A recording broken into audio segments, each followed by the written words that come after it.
France, nous nous lavons les cheveux en moyenne 3 fois par semaine. Est-ce trop ou pas assez? Comment nos cheveux se salissent-ils? Existe-t-il des solutions alternatives aux shampoings classiques pour avoir une chevelure propre? Nos scientifiques vous disent tout.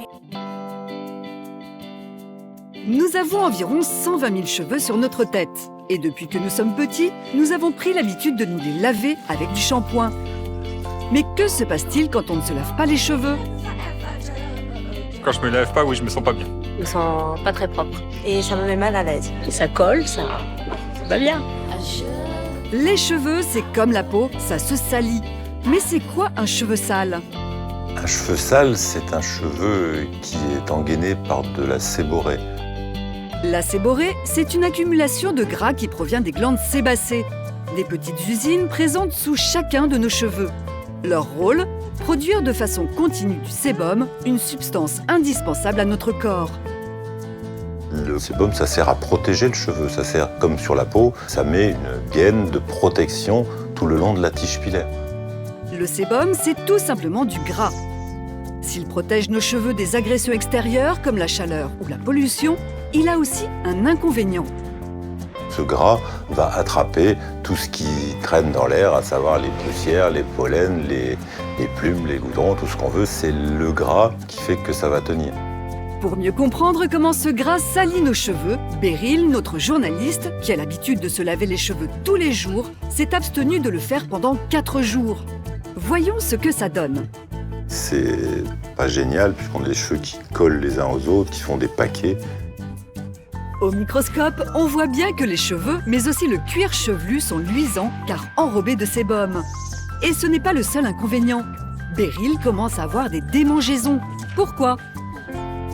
Le gras, la séborrhée, c'est un très bon milieu de culture pour les microbes qu'on a sur la peau, et notamment les champignons. Donc ils vont proliférer, ils vont se trouver bien, ils vont se reproduire, et cette reproduction, elle va créer des démangeaisons. Et oui, il y a de la vie sur notre tête. Et cette odeur un peu nauséabonde, elle vient d'où, docteur? La séborrhée, c'est comme du gras, ça rancit. Si on ne se lave pas le visage, on va commencer par sentir aussi du visage. Donc on va avoir des odeurs.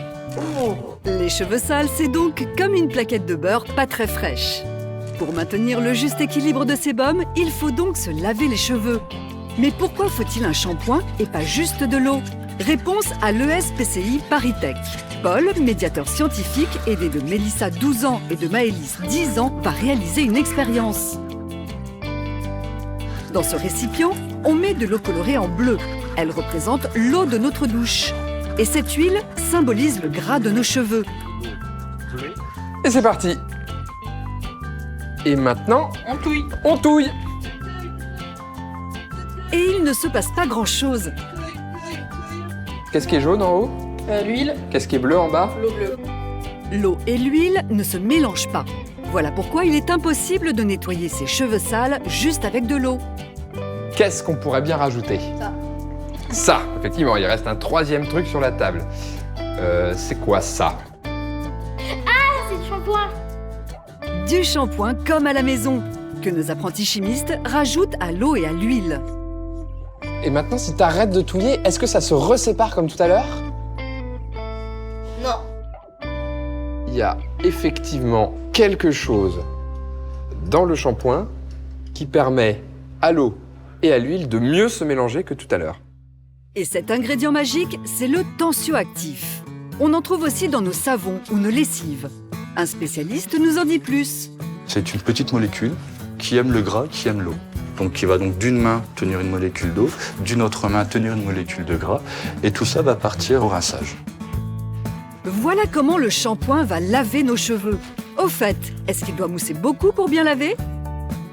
Un tensioactif n'a pas besoin de mousser pour être efficace. Il existe différents types de tensioactifs qui, eux, ne moussent pas. Mais la mousse va faciliter la propagation du shampoing sur le cuir chevelu et le long du cheveu.